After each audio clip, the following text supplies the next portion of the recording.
नमस्कार, मी डॉक्टर रुपाली अशोक शेडगे, वैद्यकीय अधिकारी, प्राथमिक आरोग्य केंद्र वाशिम तालुका शहापूर, जिल्हा ठाणे। मी सर्व जनतेला आवाहन करते की महाराष्ट्र शासनाने इंजेक्शन HPV गर्भाशय मुखाच्या कॅन्सरवर जी लस उपलब्ध करून दिली आहे ती मोफत आहे आणि 14 वर्ष पूर्ण होणाऱ्या सर्व मुलींना ही लस देणं म्हणजे गरजेचं आहे। तर सर्व पालकांनी याची थोडी नोंद घ्यावी की मीडियावर, सोशल मीडियावर जे व्हिडिओ व्हायरल होत आहे त्या लसीच्या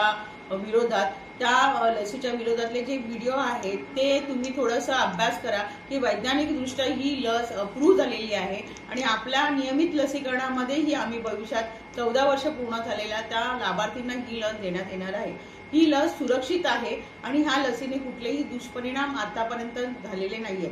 आपण ही लस महाराष्ट्रात 8 मार्च रोजी सुरू केलेली आहे आणि 2300 लाभार्थ्यांनी ही लस घेतलेली आहे आतापर्यंत।